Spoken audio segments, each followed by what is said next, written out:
The views expressed and the opinions given by the individual host and their guests do not necessarily reflect those of Para-X, its affiliates, or its sponsors. Get a little closer. Testing. 1, 2, 3. Step outside of your comfort zone.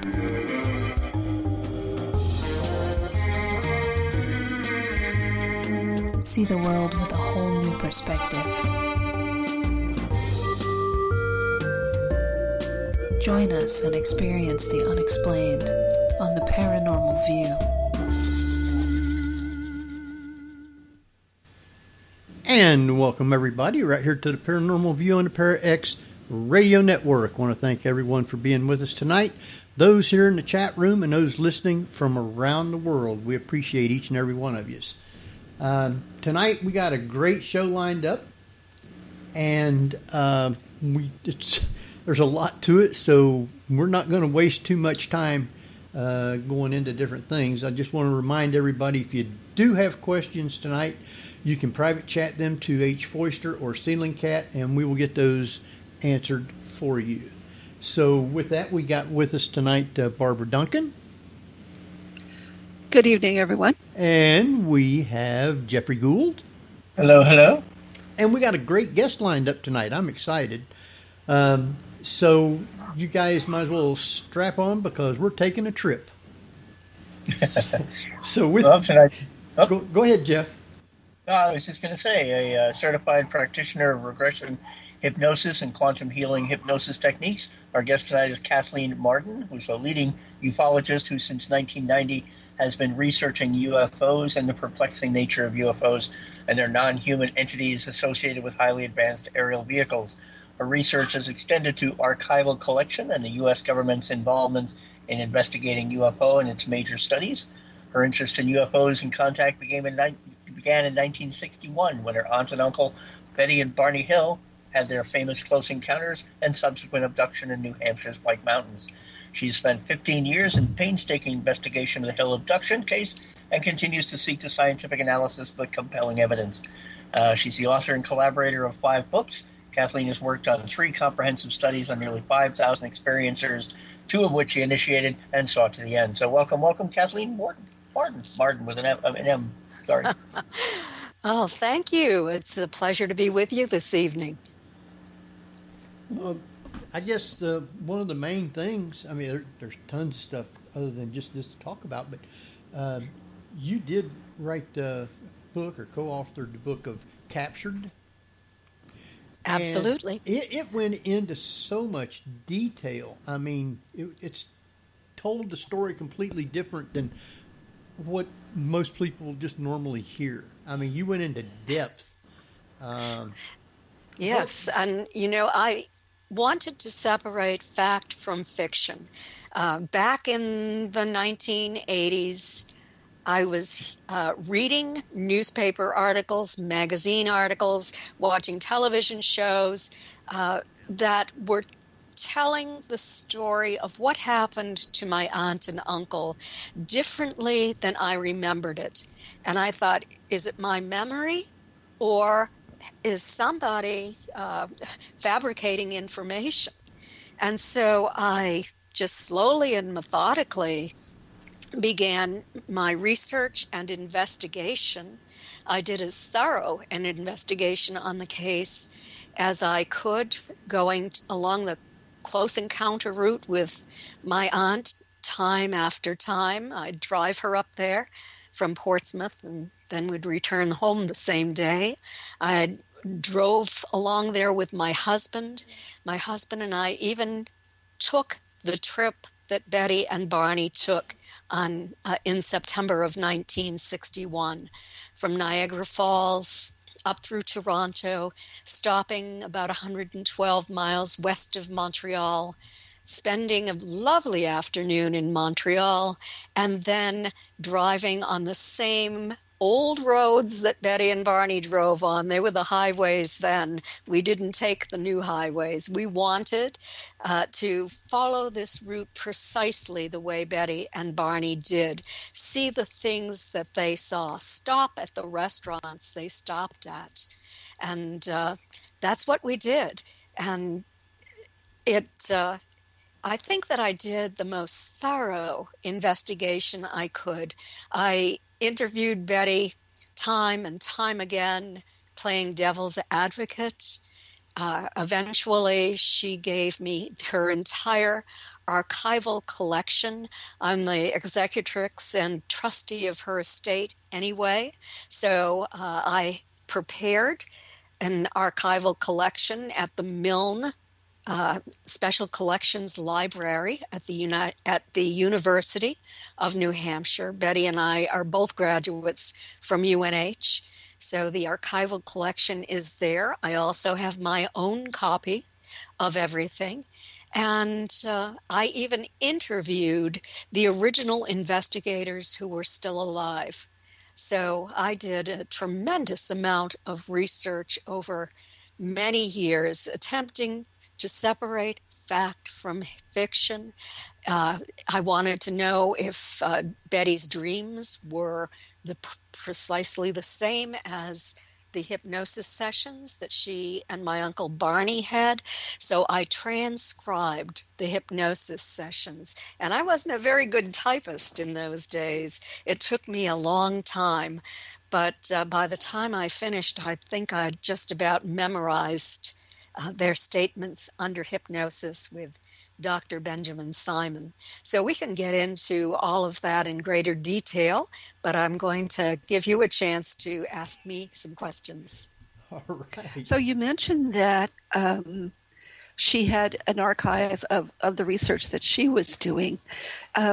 Was it similar to Spielberg's Close Encounters, where at post-abduction it kind of became an obsession of trying to figure out what happened to her, and that she was doing her own research to try to figure it out?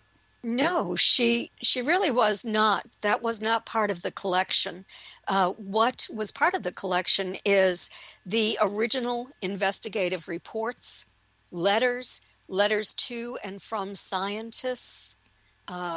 There was information that I wasn't even aware of because it had remained confidential at the request of the scientists who took part in it.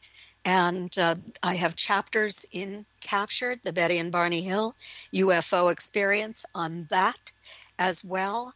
There were the scientific reports from the early analysis of the evidence, and just a wealth of information. The Air Force Project Blue Book reports, the reports written by Walter Webb, who was an astronomer at the Hayden Planetarium, who was the original investigator for the National Investigations Committee on Aerial Phenomena. And I had met him several times and finally went to his home and interviewed him, and he gave me some of his files that were not in Betty's files. So that was really a great experience and contributed a lot of information that I didn't have. So Betty, later on in life, wanted to learn more about UFOs and ETs, and she spoke to many individuals who believed that they had been abducted, but she was highly skeptical of anyone who did not have the level of evidence that she had. And then some of these scientists asked her to take part in CE5 experiments, which are experiments where she attempts to call in craft. And she went a little bit overboard with that and continued to do it, and sometimes left the scene because she became frightened, but it's recorded in her notes that she believed she had seen a craft. She received a lot of criticism for that. I can tell you that. And it's all in the book. So she, on her own, went out and tried to communicate. Eventually, first she was doing it with scientists, and they were actually scripting her and gave her instructions on precisely what she was supposed to do. This was Robert Homan and C.D. Jackson, who worked for IBM engineers. And so they scripted her. They were also members of NICAP and were doing a paper, a presentation, and wanted to speak with her. They spoke with her in November of 1961, and it was after the hypnosis when they decided that they wanted to attempt these experiments with Betty. They had asked her to please contact them if she and Barney ever decided to have hypnosis and actually had it. So she was back in touch with them. And they talked her into carrying out this experiment, which she did. As I said, they scripted her, and she and Barney would go to my grandmother's house first. I lived across the street from my grandmother's house when I was a child with my parents and my two brothers. And Betty lived about 20 miles away. She was in Portsmouth, New Hampshire, and we were down in Kingston, a little bit inland, but fairly close to the coast. And so she would ask Kraft telepathically, night after night after night.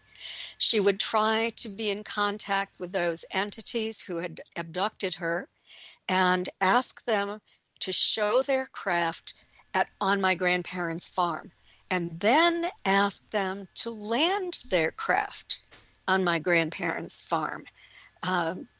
They saw them, other people saw the craft, and there were at least 2 landings on my grandparents' farm.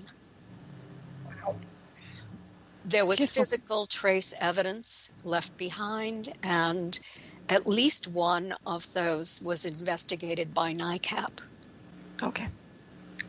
But when they landed, Go ahead, Jeff. When they landed, nobody came out, though, right? Not that they could see. My grandmother was very frightened. She was one who saw the craft landing. A neighbor of ours was a commercial pilot, and he was returning home from work that night, and he saw the craft coming in too. So 2 people observed that craft. It left physical trace evidence on the ground. It splayed out some trees, sheared off some part of a tree, and left a landing spot that it looked like a craft had landed there. There were markings on the ground where this landed. So when you were growing up with this, exactly how much was shared with you at the time? Were you trying to be shielded from it, or were they actually explaining to you, hey, something happened to your aunt and uncle?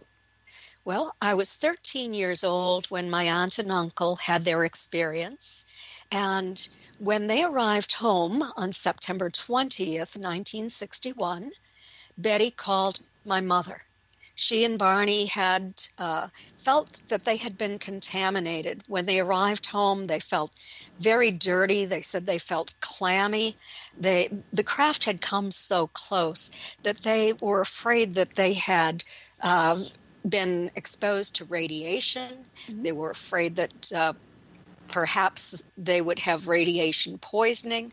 They took long showers to try to wash away anything that they might have been exposed to. And they sat down and they drew what they remembered observing that night. It's in my book, Captured. Mm-hmm. And also, they decided to have a nap.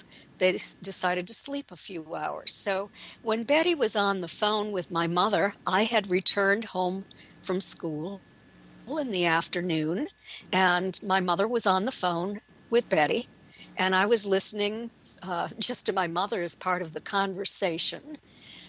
Betty wanted my mother to contact our neighbor, who was a physicist, and to ask him what she and Barney should do They were afraid, of course, that they'd been contaminated.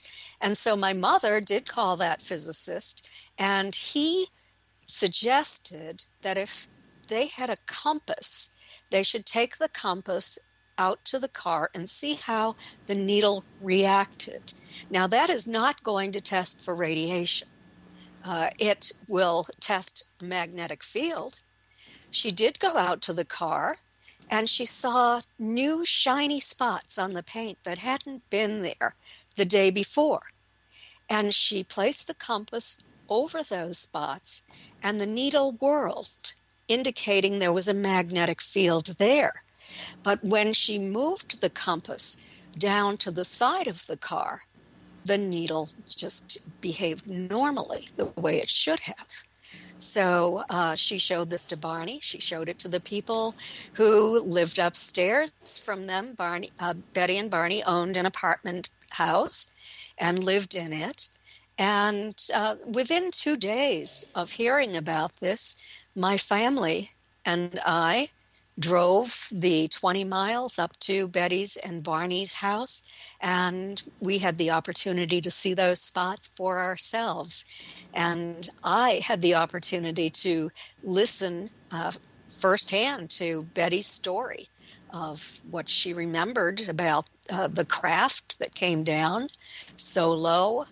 And she even handed her watch to me that was no longer working. I have that watch now, and it reads 5:15. So I think that what happened is that they had checked their watches at a little after 10 o'clock that night as they were driving through upstate New Hampshire. They'd stopped for a cup of coffee, and they wound the watches. And when they arrived home in the morning, neither watch was working. So they wound them up and they set them to the time that it was when they arrived home. And so that's why the watch still reads 5:15, because those watches were broken. They never worked again. So after the abduction and they got back home, was there a part that they kind of like had pushed out of their minds to where they didn't realize that they had been abducted? Well, let me tell you what they remember just before the abduction. The conscious recall that they had was of having at least an hour of driving with that craft coming in closer and closer. And they stopped 2 times. And then it was coming in very close. And Betty wanted Barney to stop the car again. But before he could find a place to stop, the craft surged ahead and descended to within 200 feet of the road. And Barney then had to stop the car in the middle of the road so he wouldn't be directly underneath the craft. And he opened the door. Barney was a skeptic. He did not think this was possible. And he opened the door hoping that he was going to identify it as some kind of conventional aircraft. But there it was, like a big pancake, he said, hanging there silently in the air. And he stepped away from the car to get a better look. He had his binoculars to his eyes, and when he did, the craft shifted to an adjacent field and descended even lower to within 100 feet of Barney. He was still looking at it through binoculars. He walked toward it. He had the binoculars up to his eyes, and he was shaking his head, and he was saying, "I can't believe it. This is impossible. I can't believe it." And he'd take the binoculars down and shake his head, and still he'd put them up, and the craft was there. And through the binoculars, he saw what he remembered, never forgot, as figures dressed in black, shiny uniforms.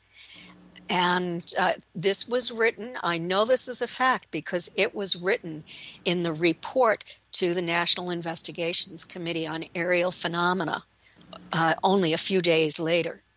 So as he's watching these non-human entities, he knew they were somehow not human, but he was so shocked that he had forgotten what their faces looked like. And so all but one turned in unison and walked to what appeared to be a panel on the back of a circular hallway around this craft. And he could now see them from the tops of their heads to their knees.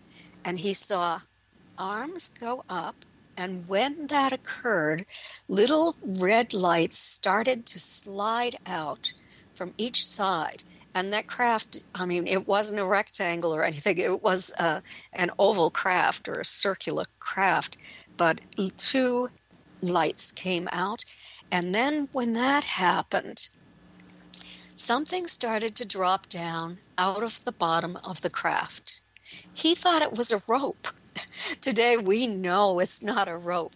It is a kind of carrier beam that comes down a little bit at a time, and the entities come down on that beam and move the human up into the craft. So anyway, Barney at this point worried that they had a plan for him, and that plan was to capture him, he said, quote, like a bug in a net. And at that point, he became terrified. He pulled the binoculars away from his eyes and ran screaming back to the car, telling Betty that they had to get out of there or they were going to be captured. That's where the name of my book came from. As he was getting into the car door had been left open. As he was getting in, he noticed that the craft was now coming in his direction.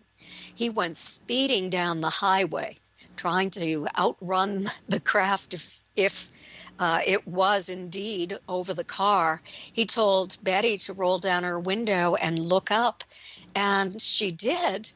But all she saw was blackness. Even though it was a bright light night, she was looking for the lights on the craft. She later realized that the craft was right over the car. And then, momentarily, she and Barney heard a series of code-like buzzing sounds striking the trunk of the vehicle. They caused the car to vibrate. It was a 1957 Chevy Bel Air, blue and white, and it caused a tingling sensation to pass through Betty's and Barney's bodies. The next thing they knew, they were 35 miles down the road with very little memory of what happened in the interim. They remembered finding themselves on a dirt road with tall trees all around. They remembered being stopped by a roadblock, and they remembered a fiery orb sitting on the ground, a large one, but they didn't know where or when that occurred precisely.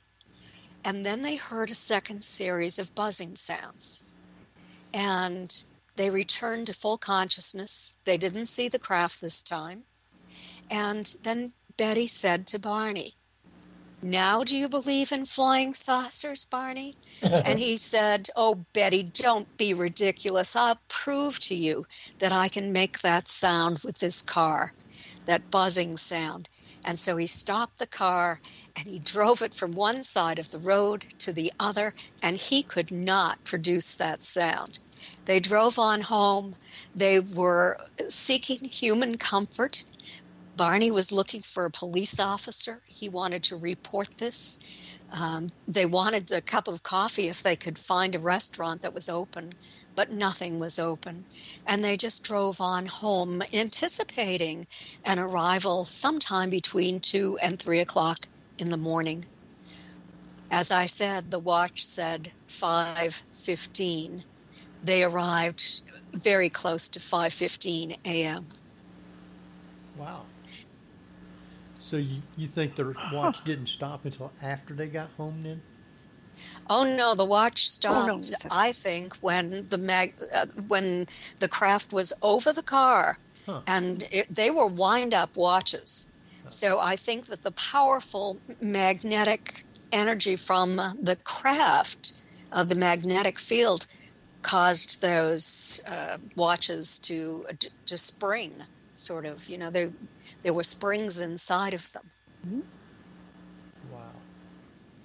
And it's fascinating, too, that you talk about the magnetic spotches that were on the car itself. The very fact that it could be so directed that it wouldn't shut out or corrupt the rest of the car and cause it not to function. Right.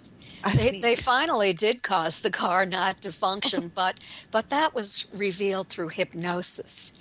When Betty and Barney arrived home, they remembered the part that I've already mentioned. But then there was evidence that something very strange had happened to them. Torn clothing, tops of Barney's shoes were so deeply scraped that he had to buy new shoes. The binocular strap was severed. All of these mysteries that they couldn't explain. And this really started to bother Barney. Betty was just very curious. She went to the Portsmouth Public Library and took out the first book she had ever read on the topic. And that is how she got the address for NICAP. In the book, there was an address and a request to write to them if anyone had a UFO sighting. So they did that.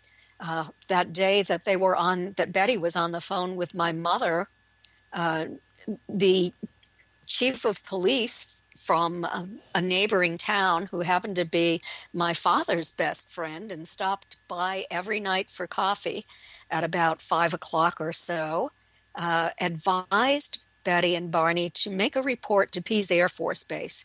He said that Project Blue Book from Pease Air Force Base had gotten in touch with the police station and asked them to have people file reports with them if they had UFO sightings. So that's what they did. They were good citizens just trying to do the right thing. Betty was a social worker for the state of New Hampshire. Barney worked for the post office. They were active in the civil rights movement. He was black, she was white. He was raised in Virginia and Philadelphia. She was raised on a farm in New Hampshire. And they came together. They met back in 1956 in Hampton, New Hampshire. Well, that really kind of mentally upset Barney. He never could get past or get over it to where he could, I guess, function real good.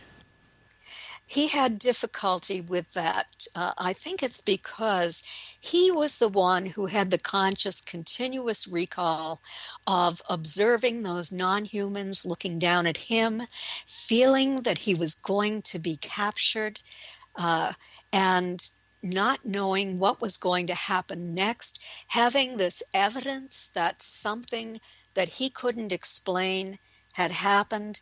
He had not believed it was possible before it occurred, and he ended up having so much difficulty over all of this that he developed post-traumatic stress disorder. That's what we call it today. He had developed bleeding ulcers, high blood pressure. He had a tremendous amount of difficulty over all of this. He just wanted to forget about it, to let it go. Even before Betty called my mother, he said, "Betty, let's not ever tell anyone about this because no good can come of it." And so that was his plan, but that wasn't Betty's plan. She walked to the phone and phoned my mother. Wow. So Barney basically was exhibiting the same type of behavior that most assault victims would behave. Yes, absolutely. And this is the reason why he was referred to Dr. Benjamin Simon. Dr. Simon was a neuropsychiatrist, and during World War II, he was a colonel in the Army, and he set up the psychiatric unit at the Mason General Hospital on Long Island. And he had a tremendous amount of success in working with veterans or soldiers who were coming back from the war and had physiological symptoms that were psychogenically induced. And other psychiatrists were not as successful as Dr. Simon. He developed a method to get to the truth, to get to the precise thing that caused this physiological symptom, this conversion hysteria is what they were calling it back then.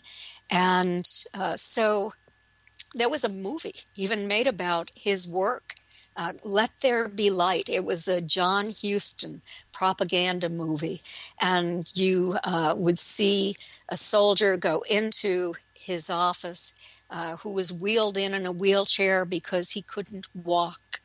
And Dr. Simon did therapy with him and said, okay, stand up and walk. And the soldier still was not able to walk.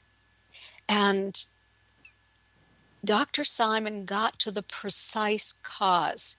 There would be always something else, not just that one event, but other things in that person's life that all contributed to that. In this case, he wasn't able to walk. When Dr. Simon had finished his hypnotherapy with this soldier, you could see him playing baseball and running the bases at the end of the movie, and then getting on the bus to go home to his family.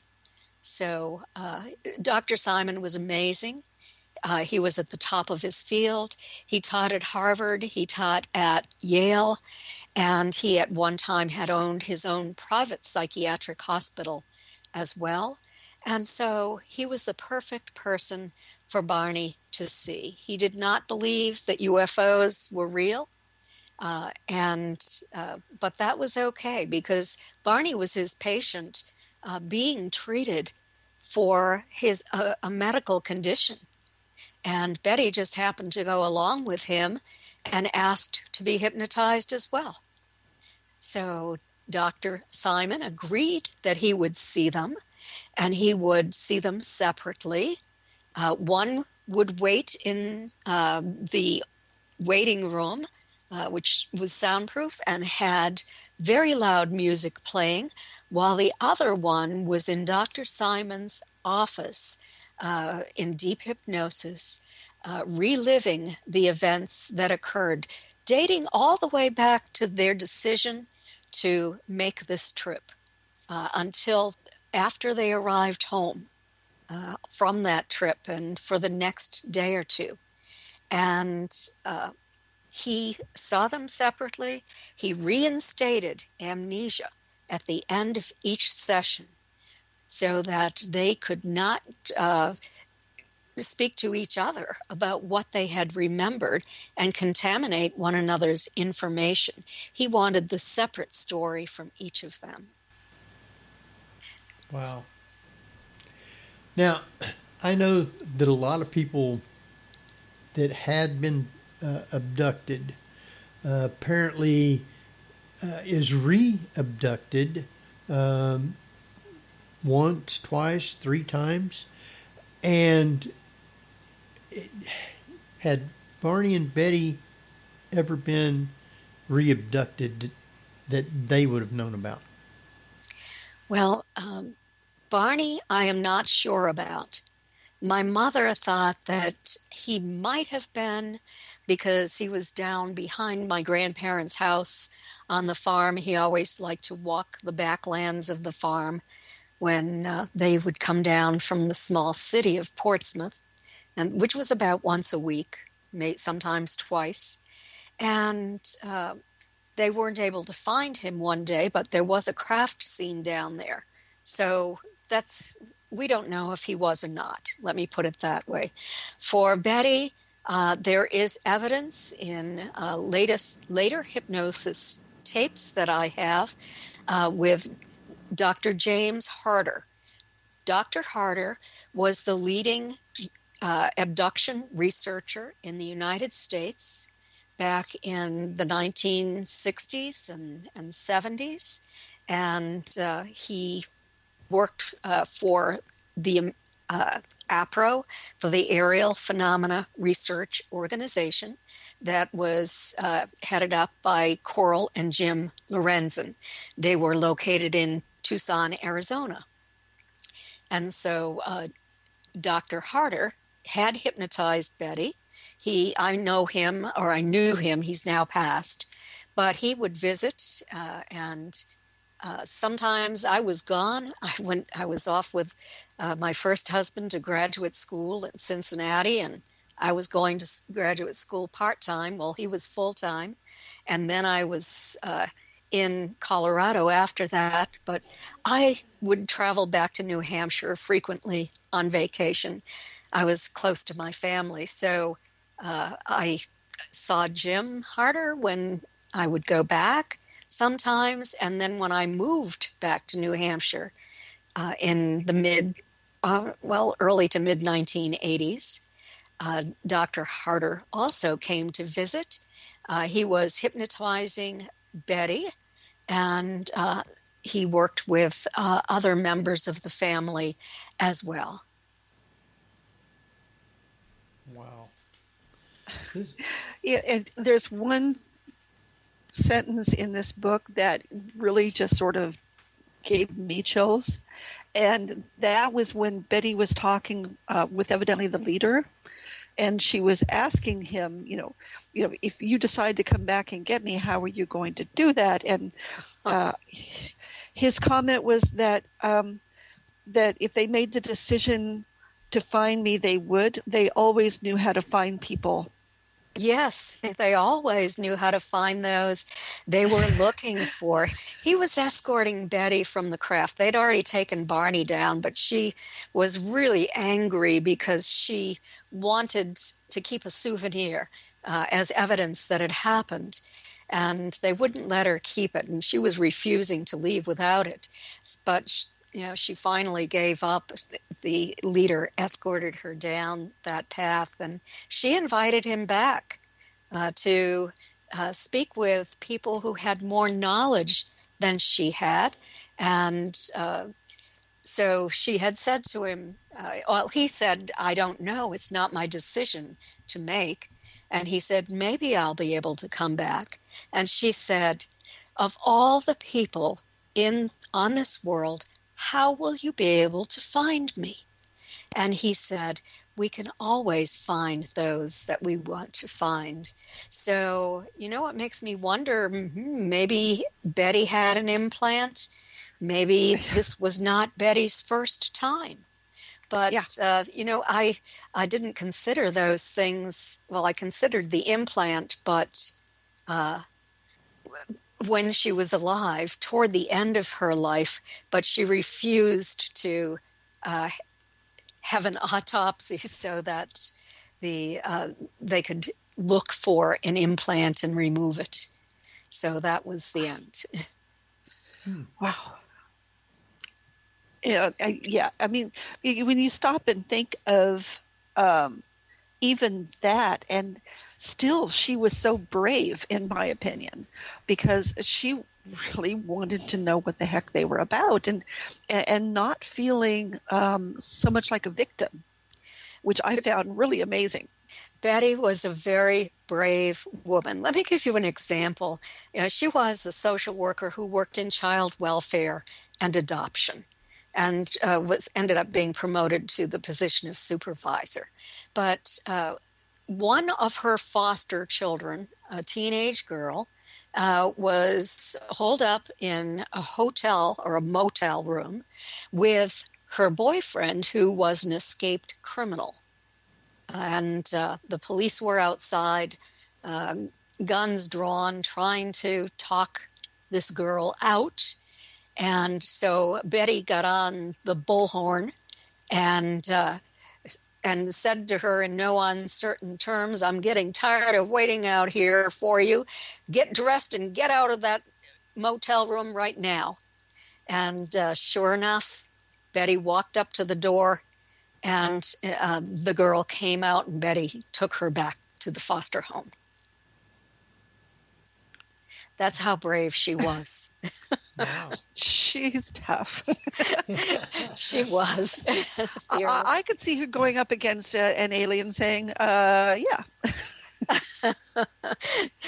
She would go up against anyone. Well, that's kind of evident because she was talking to the people on the spaceship. Yes, when she lost her fear of the leader, she did. Before that, she was terrified. She told me that there was one of the little guards who are about 3.5 feet tall. They're the typical grays. They might not even be sentient beings. Their heads are much larger in proportion to their bodies than the taller grays, who are about 4.5 to 5.5 feet tall. They only move when told to do so. He was on guard outside the examining room as she was being examined, and terrified him, or he terrified her. She closed her eyes through a lot of it because she didn't want to look at him. The taller ones were more human looking, but not human, resembled more of an Asian looking individual, but they were completely hairless. They did not have external ears. They had a slit for a mouth, fairly large slanted eyes that rounded around to the sides a little bit, and all communication, as far as I know, from what I've gathered from talking with Betty and listening to the hypnosis tapes too, where Dr. Simon asked about that, is that communication was telepathic. But Betty understood the one that she called the examiner, who was more like a physician, and to have an accent. And when they opened their mouths to speak with one another, she and Barney actually did hear a sound that was more like a mumming or a humming kind of sound. Which is probably the way that they really communicated. It's fascinating that somebody can come back and tell things like that. There has supposedly been all kinds of abductions, but not many people, I guess, are able to come back and describe things like the way that she has. Well, she didn't remember being on the craft and what happened there. I'm sorry if I didn't make that clear. They remembered everything that I said up until the time they arrived home, and after that, from the beginning of their trip. But the part that they didn't remember, that was sandwiched in between those conscious memories, was the part where they were abducted by these non-human entities, taken to craft. Barney's shoes were scraped when he felt like he was floating, but he felt like he was being supported, although he couldn't feel. He was so numb, he couldn't feel the hands supporting him. And only the toes of his shoes were bumping along the rocks. Betty was being escorted, and when they were ready to take her onto the craft, she fought for her life. That's another example of how brave Betty was. She kicked the entity next to her And in doing that, she tore the hem on her dress down and tore the lining from waist to hemline. She was fighting for her life, and then they pointed something at her and regained control of her. So, so what happened on the craft is what was revealed through hypnosis with Dr. Benjamin Simon. And Betty and Barney saw him for hypnosis sessions every Saturday for about 4 months. And then he saw them together, and he played the tapes back to each of them. Then that is when he did therapy to help them to integrate this information into their conscious minds and to be able to accept this emotionally and go on with their lives. Wow. You know, I guess a lot of people that are abducted goes through things like this. Yes, they do. Why do you think that the aliens are just over and over and over doing this to people? What are they looking for? Well, I have taken part as a researcher in 3 major studies on experiencers. The first study, we had a control group, 2, of people who were not experiencers.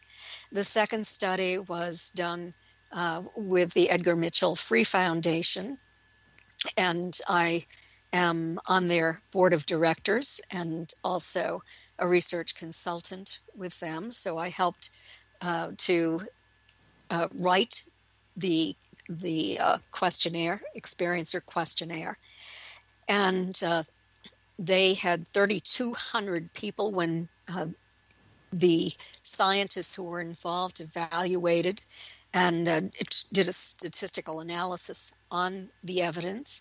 And then I did a 3-year study through MUFON's experiencer research team with Dr. Don C. Donderi. And Dr. Donderi was a psychologist, a research psychologist at McGill University in Montreal during his professional career. He has had a long-standing interest in UFOs and contact. And also I had Dr. Michael Austin Melton on the team. Craig Lang and also Denise Stoner were on the team who took part in this survey, writing it. I did, and Dr. Donderi and Stanton Friedman all did statistical analysis. And I wanted my work checked to make sure it was accurate. So they looked it all over for me. So why are people taken time and time again? Let's back up a little bit, because one of the things that we wanted to determine is, what is this generational? Does it run in families? And is it intergenerational? And we discovered that 50% of the experiencers overall, everyone who took part in the survey, said they were aware of other family members who had been taken, and 60% of the group of abductees. And that was determined through interviews and through Dr. Donderi, who administered and the American Personality Inventory. And that was developed to determine if a person had UFO abduction syndrome. So they had the knowledge and the emotional signature of having been abducted. And so 60% of the abductees were aware that this ran in their families. And why are they taken time and time again? 54% of our group had been taken 4 times that they were aware of. 24% remembered only 1 time, and 10% remembered more than 50 times. That's hard for me to believe that they were actually taken. that many times it could have been a mistake, or it could have been a visitation by negative entities and not ETs, negative interdimensionals. But yes, they're taken time periodically, and the information that we received on the open-ended questions, both through free, and through MUFON's experiencer survey, is that these entities are concerned about humans. They are doing studies. They're doing genetic studies. We know that they have had a hybridization program ongoing from probably the 1950s, from the cases that I have investigated. And they are looking for an upgrade in humanity. With the experiencers, they want to make certain changes in humans so that we will be less primitive, because they're extraordinarily concerned that we will have a nuclear war and there will be an environmental collapse. They say it's happened on other planets. They say that our technological development is out of sync with our spiritual growth. And they are attempting to raise spirituality among humans in order to try to save this planet, because they have told people that they have seen life end on other planets, terrible environmental collapses, and they don't want that to happen again.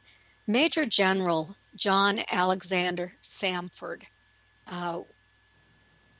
was at the Pentagon in 1952. And he called a press conference. This was the largest press conference since the end of World War II. And he and others spoke to people all across the United States who were so interested in the UFOs seen over Washington in July of 1952. And Major General Samford began his speech with a statement. And what he said is, these phenomena date back to biblical times. In our past, they have come back about one time every 100 years. And he said, but they came back in this century and they didn't go away.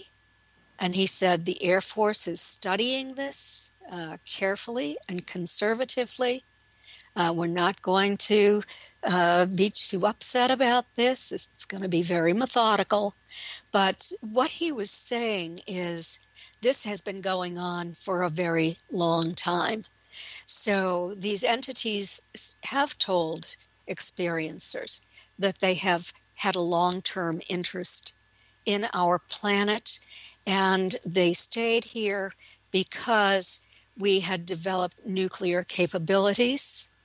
They eventually saw that we were capable of going out into space, and they certainly, I believe, would want to protect themselves from humans whose major activity is tribal warfare. We killed nearly 200 million of our own kind during the 20th century in major and minor wars and the starvation that came with the wars. So they have seen a lot occurring on our planet. They're generally around watching and sometimes intervening in wars that we've been involved in. They were in Vietnam. They've been in the Middle East. And so they have a real interest and worry in human behavior. So in your estimation, when people tell you that they have seen grays or other types of extraterrestrials, is it an indication that they have been abducted, or is it sometimes just random sightings? Well, there are some individuals who have seen the non-humans through the windows of craft and who believed they had not been abducted, but did not want to explore that any further. So let me throw in that little caveat. But for the most part, if a craft comes within 500 feet or less away from an individual, it's generally there to pick them up. We asked, have you observed craft at 500 feet or less? Among the experiencers overall, they said it was 65%. Among the abductee group, 70%. And this carried through to their families, too. The families had observed these craft. Wow. What we have discovered in our study is, and it agrees with the academic research that has been done on experiencers, particularly the Omega 1 and 2 studies that were done at the University of Connecticut. And experiencers not only become more spiritual, 95% of the abductee group, 69% of the experiencers overall, but they become more psychic or intuitive at a very high percentage. They become empaths, where they can feel another person's emotions. And I've thought about that. The best way that an extraterrestrial can change a human is to cause that human to feel the pain that they cause to other humans, or that they inflict on other humans. You won't want to harm other humans if you feel their pain. And that is clearly the result of our research. This is occurring at such a high percentage. It cannot be ignored. Go ahead. Okay, so I have taken one of the questionnaires, and I'm not sure who did it. It was so long ago. But you bring up a very good point, because one of the questions is how do you feel about stories of people being tortured, et cetera, along those lines, and can you empathize with that?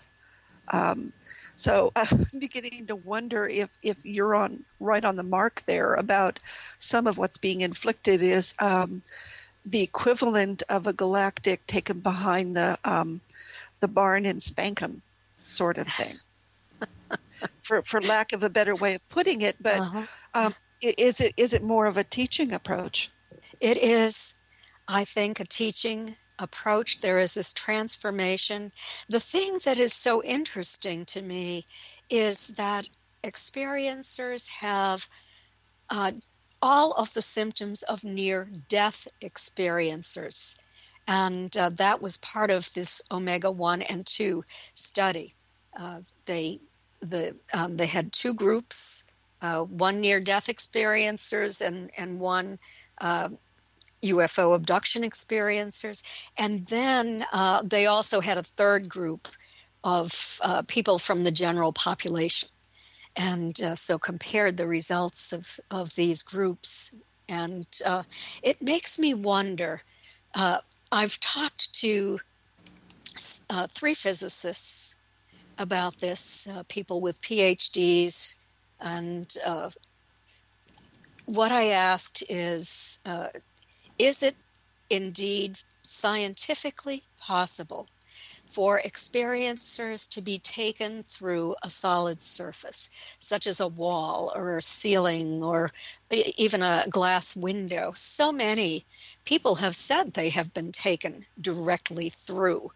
And so the scientists all said, yes, it is possible.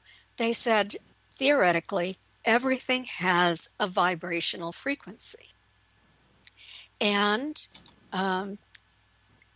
when you have that vibrational frequency, if you can line up the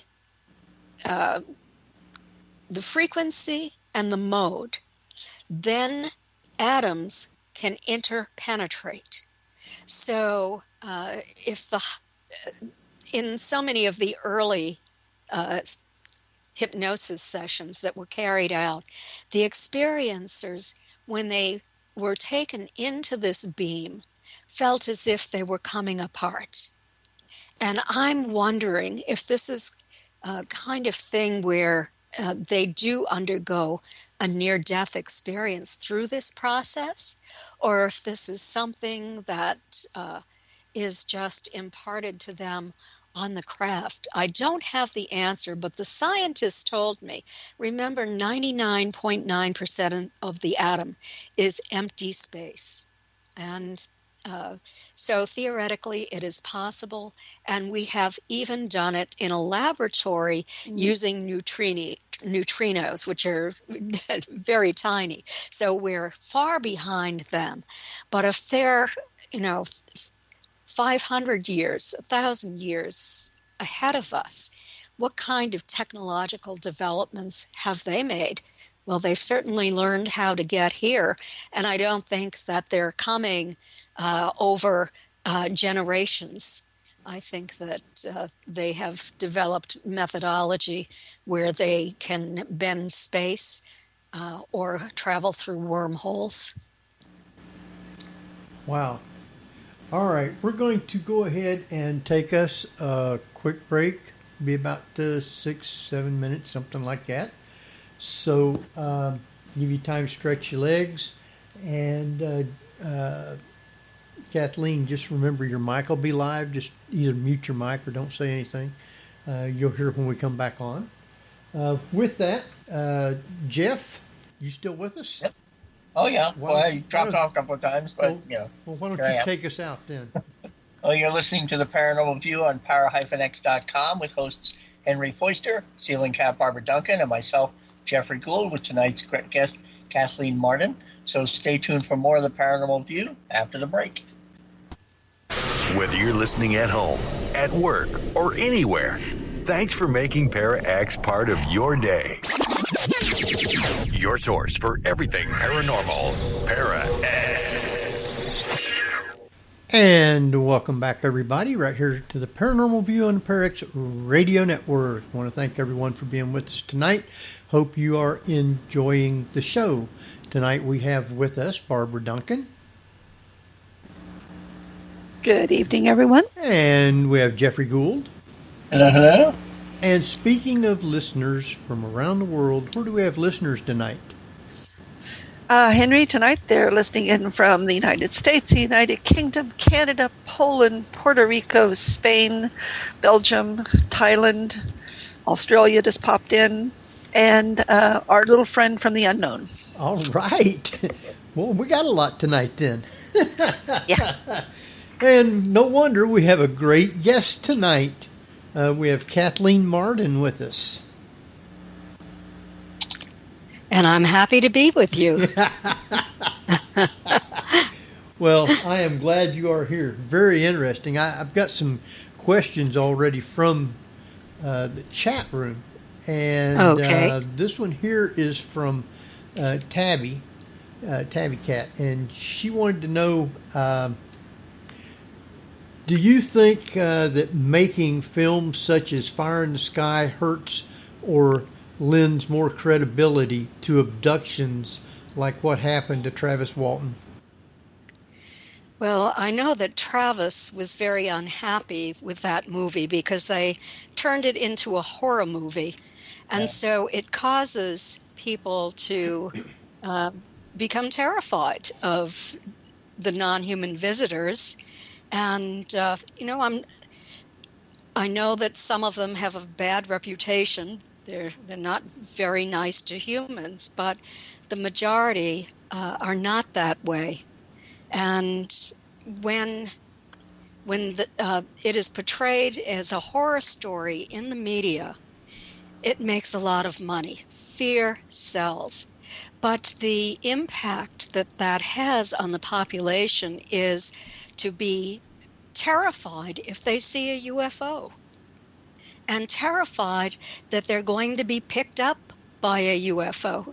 They're probably not, because these entities pretty much have the people that they're working with, and they've been working with generations of abductees, contactees, whatever you want to call them, experiencers, for generations.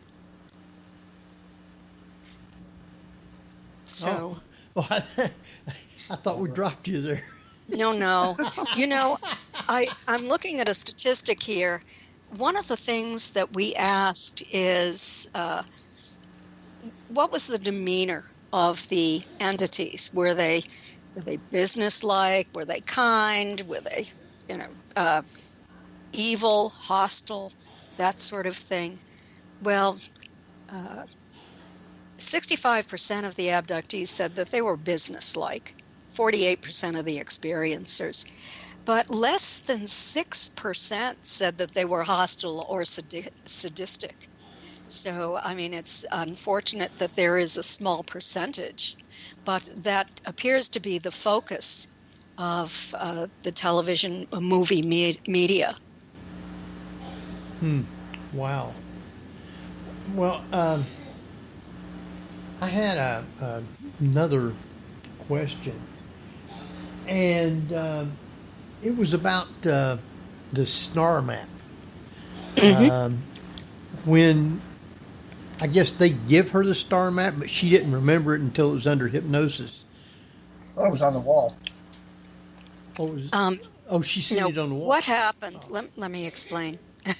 Because there are so many false stories out there that people become confused. So I'll tell you what really happened. After Betty's examination was finished, she began to trust the leader because the examiner had done something to her that caused pain. And the leader took her pain away. So the examiner went in to examine Barney. There was only one on the craft, but, they were all set up to do these exams. And so Betty decided that she would speak with the leader. And she said to him, "Well, I know you're not from around here. Where's your home port?" And so he produced this three-dimensional star map. She's described it as like looking out a window. Later on, she said it might have been a hologram, but when she saw it, we didn't even have holograms. And and she did have a dream too. One of those 5 dreams that started 10 days after the experience. She had only 5, and some of those dreams were things she remembered. Some of the dreams were things she hadn't remembered. But in the dream, the entities didn't look like the ones I've described. They had black hair and looked very human and were wearing blue cadet uniforms, so totally different. But in the dream as well, Betty was shown a star map that pulled down from like the ceiling, just like in a 1961 classroom anywhere in America. And so that was the dream. But when she remembered this under hypnosis, it was she saw it in 3 dimensions. And there were 2 stars in the foreground, one the size of a quarter, one probably closer to the size of a nickel. And then there were 4 more stars that were connected by solid lines. One of them ended up being our sun, but she didn't know it at the time. 2 lines to that, 2 lines to 2 others, and 3 lines to 1 other, and then 5 lines between the 2 large stars in the foreground. Also, there were other stars that were connected by dotted lines. And then there were 3 stars that were not connected at all. The dotted lines, Betty understood, were expeditions. Just maybe, I don't know if they'd ever been there or if it was just a plan to go there. And then, of course, there were the other 3 unconnected, so I guess no plans to go there at that point. So Betty, under hypnosis, remembered this star map, and Dr. Simon told her, gave her the post-hypnotic suggestion that if she could remember it accurately, and if it didn't bother her too badly, that she could go home and draw it and then bring it back in to him to show him. So she did. She went home and she drew it. Fortunately, she had a photographic memory, but she was a little worried about perspective. I can't imagine trying to just put a 3-dimensional map on paper, but that's what she did. And a woman from Ohio, a brilliant woman by the name of Marjorie Fish, saw that star map in the first book that was ever written as a result of, well, it came about because Betty and Barney's story went public as the result of a violation of confidentiality in 1965. It was just devastating to them. And then they agreed to permit a professional writer to write their story. And so that map was in that book. Marjorie Fish purchased the book, saw the map, and she was an amateur astronomer. So she wondered that if this star system, these stars, are somewhere in our local galactic neighborhood, out 54 light years from our sun, would she be able to find them? And so she went to the university. She couldn't take the astronomical catalogs out. She had to sit and copy the distance data by hand and all of the characteristics of those stars as well as the distance data.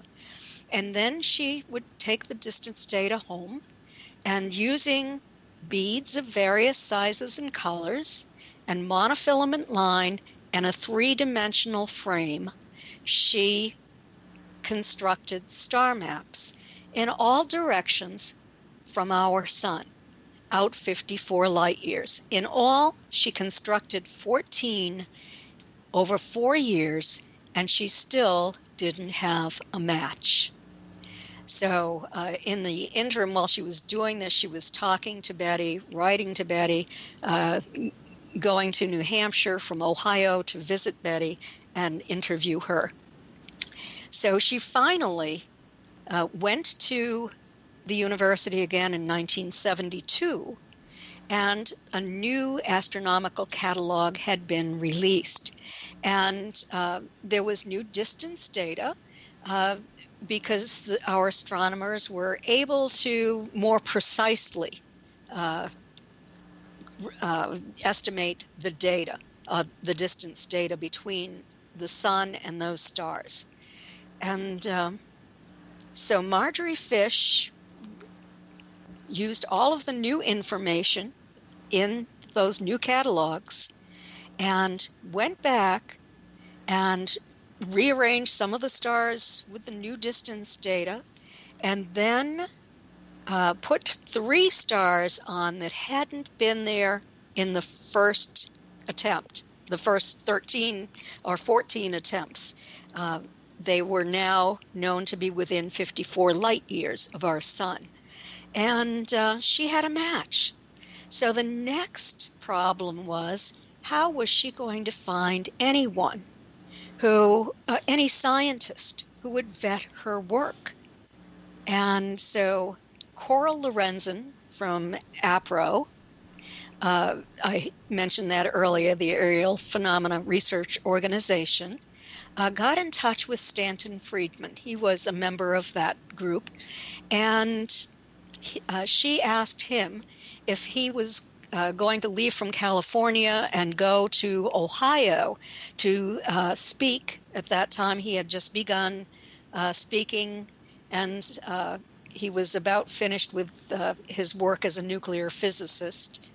And so Stanton agreed to meet with Marjorie.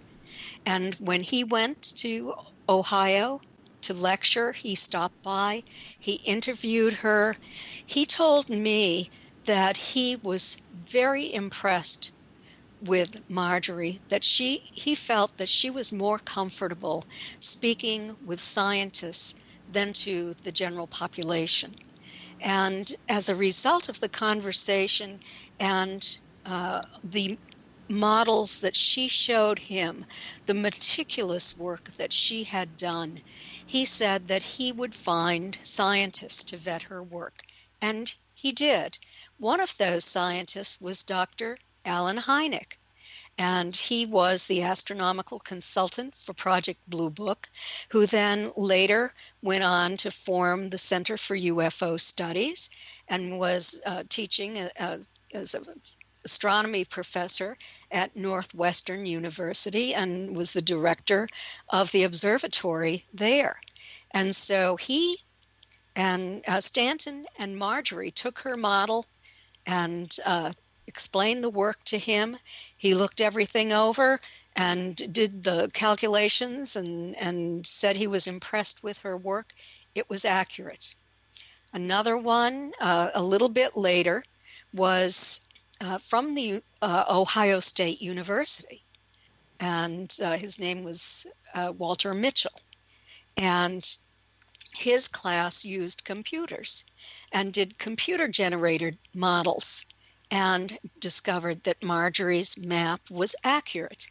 So there was a lot of accuracy there. There was another one who did a statistical analysis and said that there was one chance in 1,000 that Betty could have sketched this just as coincidence.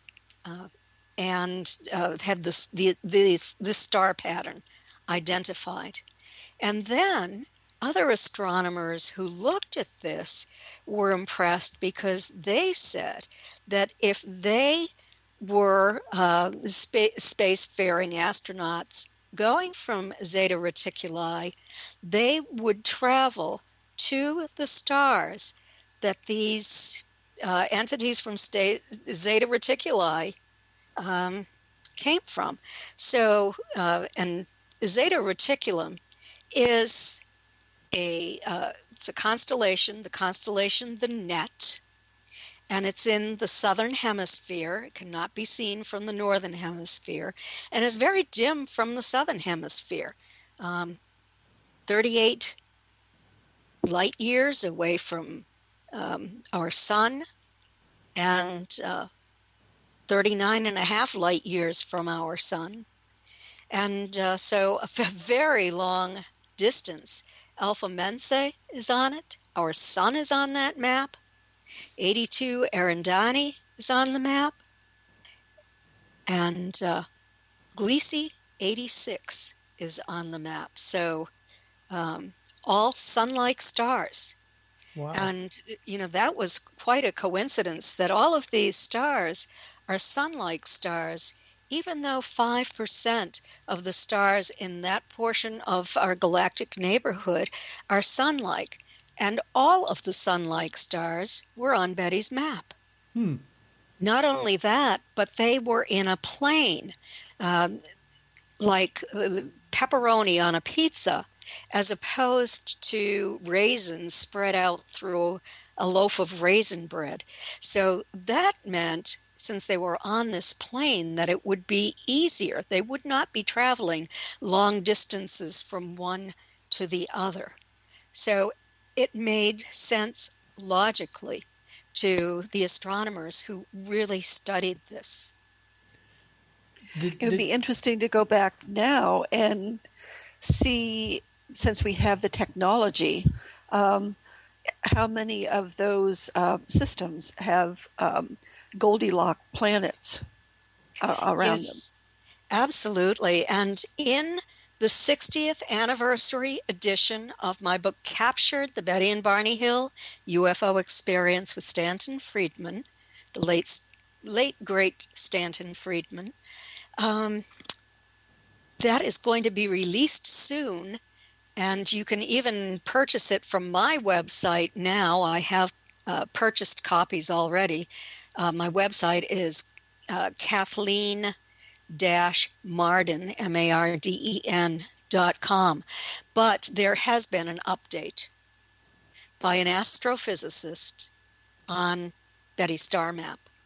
Very interesting. Wow. Yeah, it's on Amazon now, and it is riveting, folks. You really want to purchase this book. Yeah, I purchased it. They just said I can't get it till the 1st of April sometime. Yeah. Well, the Yes. link will be on the report page, and that'll be on the Paranormal View Facebook page. So, yeah. It's even going to be sold at Walmart and Target. I was surprised when I saw that. Awesome. Yes. Wow.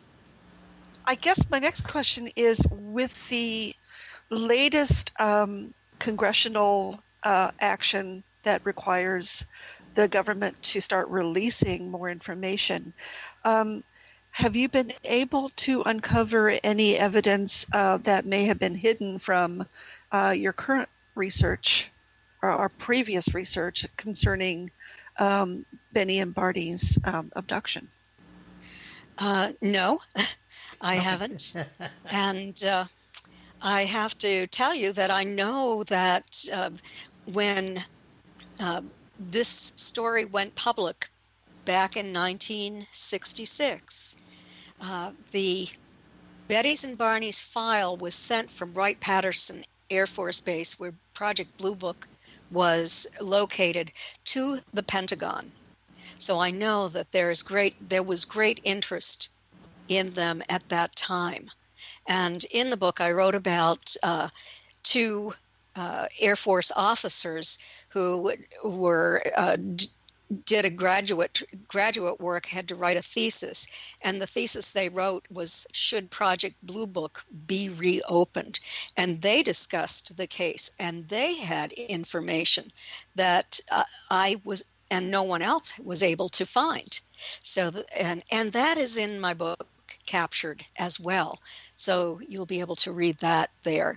But fascinating. It's a fascinating case. I have absolutely loved doing my investigation and research on this for now 31 years.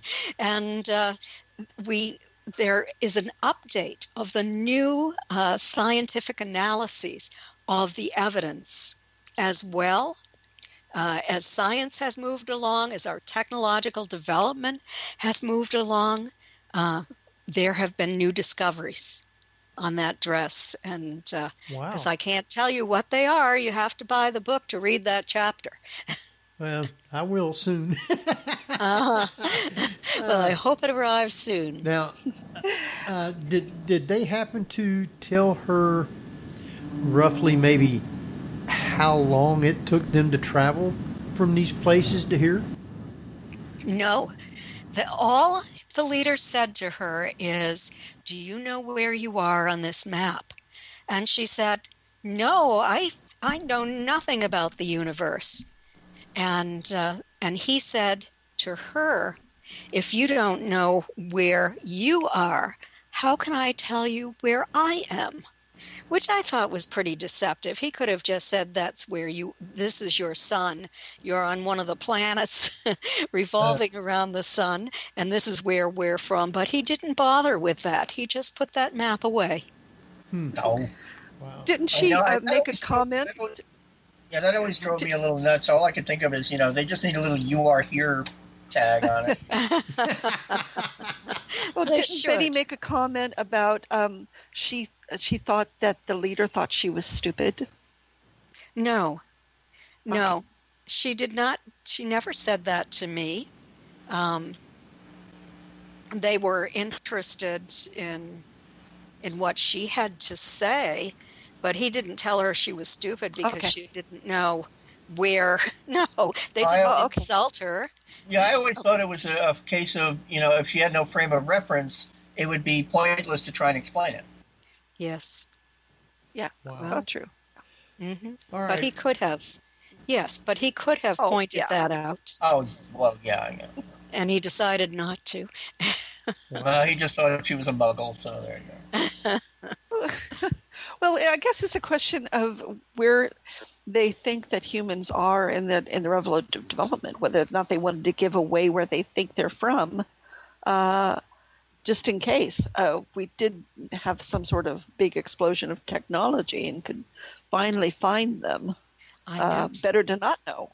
Stanton Friedman always used to say they wanted to quarantine us. So, maybe that was why That's possible.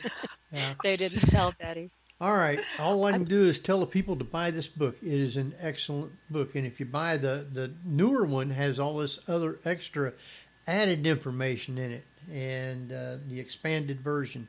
So the book is captured. Now I want to talk a little bit about Kathleen. You have also been abducted. Why don't you tell us a little bit about this? Well, I don't enjoy talking about it, but I can tell you that when my grandparents had that craft land in their yard, it landed within 200 feet of my childhood home, and my mother and I remembered being taken to the craft. We were very traumatized by the experience. Dr. James Harder worked with both of us, hypnotized us. And so I really did have post-traumatic stress disorder for many years, because periodically I would be taken again, and I had memories. I had conscious recall of part of it, and I was awake when it happened, when I remembered it. And I had a really difficult time overcoming that. It wasn't until probably 10 years ago when I had hypnosis by an individual who was very kind and gentle and not looking for the information that researchers looked for, but just wanted to assist me in overcoming this fear. And I became part of a support group as well. And it really, really helped. I lost my fear. I'm, as you said earlier, I'm a hypnosis practitioner. I decided to do that because I had written a paper way back in the 90s on hypnosis, all of the academic studies that I could find. And I thought, well, it would be good if I could do this practically as well. And so I hypnotized myself. I gave myself keywords that we use in hypnosis for rapid induction. And by doing that, I use it when I can't fall asleep at night. But if entities come into my environment, then I can give myself this rapid induction by saying 3 words to myself, and I become very calm and relaxed. And so it really helped me a lot. And I have no memory of having a hybrid children. I do have a memory of being shown tubes, very, very large tubes, cylinders that had kind of a greenish, grayish fluid that I thought was viscous. And there were fetuses developing in those. I don't know if they were grays or if they were humans or what they were. I just remember being shown those. I was treated well, very nicely, respectfully, and I finally overcame my fear. And during my hypnosis sessions, I remembered them calming me and telling me, we won't harm you. You have nothing to be afraid of. We love you. And they weren't just saying love, they were throwing love. And that's what they do. I've found out since in these studies that they actually project love out to experiencers. And it's the most profound love. It's greater than human love. So, that really helps to overcome one's fear of what is occurring. So why do you think aliens keep abducting people and I'll say testing on them? Well, I know for one thing, they take the core samples, the little punch biopsy type samples. They say that they're doing this to test the human body for toxicity.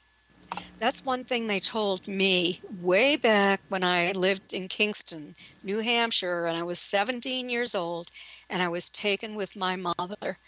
And it makes sense to me now because I grew up just downstream, less than a mile away from what ended up being a Superfund site. There were neurotoxins leaching into the lake near my house and into the well water of the people who lived there. All of the children were born with learning disabilities.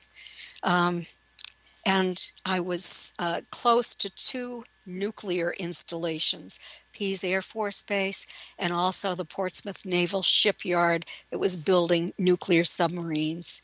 So Wow. that makes perfect sense to me. They also have told other experiencers that they are doing this hybridization process, not only with humans, but with all animals and plant life as well, all flora and fauna, sort of like Noah's Ark. They use this material when they terraform other planets, and so that life can live on those planets. And they are also keeping it so that if we destroy this planet, they will have all of that DNA. They seem to be masters at DNA. Wow. And I always wondered if that hybridization program was even possible, because how could they mix human DNA with their own? Either they're doing some kind of gene splicing, or they are us in the future, or somehow related to us. Wow. Or is there another planet with humans on it that we simply just don't know about yet? Well, there could be. There very much could be. I've worked on a case that I found incredibly interesting because it was 3 people who were taken, and along with being taken, they were there doing research as paranormal researchers with all kinds of cameras and equipment and a motion picture camera. And craft came in, and it was next to the moon, and they saw it coming in fast, and they were trying to communicate with it. It was kind of a CE5 experiment. And the next thing they knew, the things that they were holding in their hands were no longer there. They were reeling back and forth and feeling nauseated. They went into the experiencer's house, and his wife was there and said, "Where have you been? I've been looking for you, and you weren't there." And they were amazed that it was now 1 o'clock in the morning. They were missing nearly 2 hours time. And long story short, 2 of those experiencers met up with human types on that craft and were informed that they had once lived on our planet hundreds of thousands of years ago, that there had been an environmental collapse here, and that they had the technology to move on. Very few did. The others most people had to stay here and die, or except for those who maybe were not affected by the environmental collapse, and there was still vegetation and animals. But these humans went on. They found a planet, they said, that is in twilight most of the time, but they were able to settle there, and they just come back to our planet to check on our development periodically. They don't take anything from us, they said, but they were us at one time on this planet. So when you say humanoids, you mean like Nordics? They looked very much like Nordics. They had kind of light brown hair, long hair. Yeah. They were wearing a certain chevron emblem on their uniforms. There were men and women. Pardon me? I said I didn't know they had corporate sponsors. Sorry. So a very interesting case with a lot of evidence, because that video camera did not shut off immediately, and they were able to capture video of the non-humans coming into the human environment on a blue beam and dropping off that beam and hitting the ground. Wow. Pretty amazing. Very amazing. That would be interesting, I guess, and to think about stuff like that. Yes. And the experiencers have copyrighted all of that film, but they have given me permission to show it at the conferences that I speak at this year. So I know that, I'm hoping that 2 conferences are going to be on. They're planning it. If I can't do it this year, I'll have to do it next year, but I do have permission from them to introduce them to America and the rest of the world, I guess, and to show their film. So where's these hopefully 2 conferences going to be at this year? Well, I'm going to be speaking at the Roswell UFO Festival over the 4th of July. And we think it's a go. We're expecting a large crowd. We've been vaccinated and are ready to go, even if we have to wear masks. And then the other one is in northern Michigan. And if you go to my website at Kathleen-Marden, MARDEN.com, I have a section on the menu at the top that says conferences or speaking engagements, something like that. Just click on that, and you'll see the conferences that I am aware of that are so far on for this year. I know a lot of people aren't having conferences. They're just thinking about doing online conferences. But these people are hoping to have physical conferences. And, I just can't wait. I just love working at conferences, lecturing, showing my PowerPoint presentations, and speaking to the people who come to my vendor table, because most of them have had their own UFO sightings or contact experiences, or they're scientists who are very interested in the topic. Wow. And I just put those links in chat, so those of you in chat, you can see that. Great, thank you. Las Vegas, Nevada, in July. Well, the MUFON was planning one at Las Vegas, and but it isn't on MUFON's website anymore. So I don't know what's going on. I looked at the website today, and it wasn't there. And so I guess stay tuned. Well, I think Thomas, I think I had MUFON up there, but I just heard that they had taken it down. So maybe it's on and maybe it's not. I don't plan on going there this year because I'm not a speaker, and so I would, have to pay. And since since I haven't been working, I can't do hypnosis sessions. I can't speak at conferences. My income is pretty much gone, except for the television shows that I've been on. I know what you mean there. That's for sure. I haven't. I also do paranormal investigations, and I get to go to places and do my show live and stuff like that. And I haven't done anything since 2019. I think last one we did was in Gettysburg in 2019. That's been it. Yes, and the last live conference that I did was in 2019. Yeah. And every one of them was canceled for 2020. Yeah. And unfortunately, I did speak at 3 virtual conferences online. But that was it. Wow. I didn't even know they had those. I had my own in July. I know more about it now.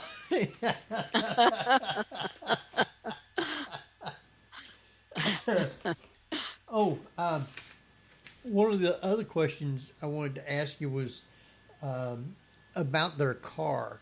That there was a spot on there that become like magnetized to where if you put something there, the compass would just spin wildly. Did they keep their car for a long time, or did they get it refixed, or whatever happened to that car? Betty's daughter and her husband were being transferred from Pease Air Force Base to another Air Force base. They purchased the car from Betty when Betty bought a new car. And then they ended up selling it when they purchased a new car. No one has ever been able to trace what happened to that car. And I have to tell you, I have been contacted by so many classic car enthusiasts who would love to get their hands on that car, but we've never been able to find it. Wow. A 57 Chevy? Yeah, a lot of people would. Mm-hmm. Oh, yes. Very popular. Wow. Especially one that, with its reputation. Yes, absolutely. It would probably be worth a lot of money, but I have a feeling that it's probably been in a scrapyard somewhere. But you have to, it would make a very interesting study just to see the long-term effects of extraterrestrial technology affecting human technology. I'm assimilating that there is a similar chemical makeup with the same metals, the same gemstones, the same elements that are all over the universe, but how they've managed to manipulate it would be fascinating. Yes, their metamaterials are fascinating. Well, the fact that go ahead. There was so much on her dress that also stayed in the dress, but simply didn't affect it. It seemed like. Well, it did pit the dress. It did pit it. Okay. Yes, it did pit it, and so there has been many analyses on the pink part of her dress as compared to the blue part of her dress. The pink part was the part that something grew on, and it has undergone scientific analysis 8 or 10 times now. The dress is now housed at the University of New Hampshire archival collection, and So just recently, scientists have done analysis on the dress and have new findings that are in the new book, the 60th anniversary edition as well. And so get that so you can read it. you can read it. It's fascinating. But with that pink powder, I spoke with one scientist who was very interested. He was a PhD plant scientist. And he said to me, I know what happened to that dress. And he said it was sterilized. They used some kind of sterilization agent on that dress, and it killed all of the bacteria and viruses, anything that was on it. And the extraterrestrials transferred from their hands the yeast, he thinks it's yeast, onto the dress when they wrapped their very long fingers around her shoulders and under her arms to escort her.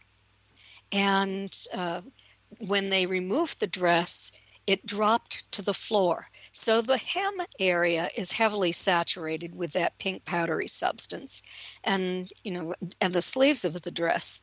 The bodice area around her waist is not saturated at all. It's just blue. So, but he thinks that yeast grew on it and then died when its life cycle was over. There was nothing more to feed on, and that it was transferred from these entities. And by coincidence, their dog Delcy developed a fungus infection on her back. After that, she was with them in the car, and she was a little dachshund. And Barney's clothing was sent to the dry cleaners immediately. He was wearing a suit, tie, shirt, and so it didn't develop a pink powdery substance. By the time they unzipped his fly, they knew how to unzip a zipper. They'd already destroyed Betty's, so she showed them how. That's funny. No, I find that forensically it's perfect, because you explained it now as to how the dress came off and landed. It would make complete forensic sense why there's nothing on the bodice but on the hem and the Yes. And other scientists agree that they believe that. And Phyllis Budinger from Ohio is an analytical chemist. She has a master's degree in chemistry and worked for BP Amoco, and formerly Standard Oil, for 30 years, I believe it was. And Phyllis did an extensive analysis on Betty's dress and said at the end that Betty's statements about what happened with the dress were consistent with Phyllis's findings on the dress. And, of course, she also did a spectroscopic analysis and believes that there is some kind of a fungus, biological substance that deposited on that dress. And I guess it's impossible to identify precisely what it is now, but very interesting nevertheless. So, just real quick, because we're running out of time, did they leave the dog in the car, or did the dog go with them on the spaceship? Well, Betty and Barney didn't see the dog on the craft. So, and the dog was in the car when Barney reached the car. And so Betty and Barney thought that she was left in the car. Wow. Pretty interesting, though. Dachshunds are oddly enough, can be very protective and aggressive that way. So the possibility you're like, okay, we're going to leave that one alone. I don't know if Delcy would have been like that or not, but, they could have paralyzed her, or she may have tried to run out of the car, and they could have picked her up and stroked her and put her back in. That could be how she developed that fungus infection, but we'll never know, because she was a new dog to Betty and Barney. They didn't know if she'd ever had a fungus infection prior to that time. Other than Barney and Betty Hill, what is one of the other lesser known but a really good case that you had to investigate? Well, aside from the one that I talked about with the people who caught the entities on camera, I have, Denise Stoner is one. There's a woman whose case I investigated when I lived in New Hampshire that I wrote about in the Alien Abduction Files. It's another one of my books with Denise. She wrote about her own take on her experience as well in that book. And I wrote Extraterrestrial Contact, What to Do When You've Been Abducted.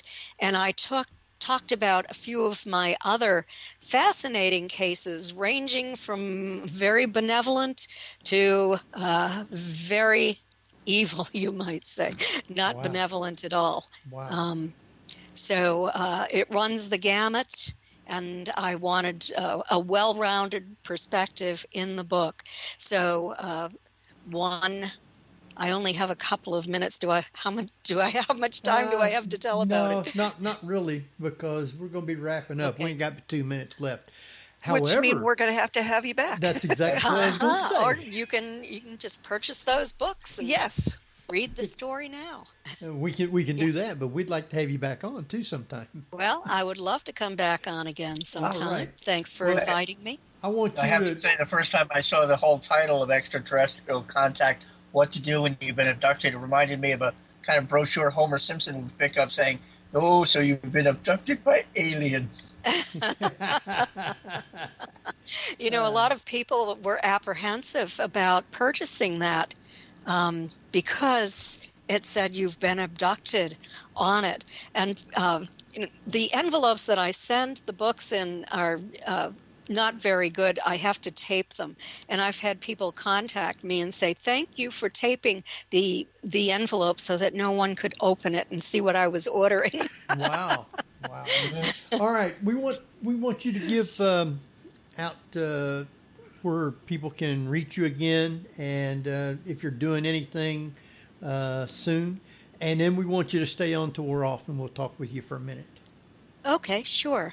Well, you can go to my website at Kathleen-Marden, MARDEN.com, and I have a lot of things on the website, including contact Kathleen. I have consultations. You can book a 1-hour consultation with me. I am so overwhelmed with work that I cannot speak with anyone on the phone because I receive dozens of requests every week. I just couldn't do it any longer. So the people who are willing to pay for a consultation can speak with me. All right. With that, we're going to see you next week at the same time. We'll have Thomas Wortman as a guest. So until then, this is Henry Foister. Good. And Barbara Duncan. All right. We'll see you next week at the same time. So good night, everybody.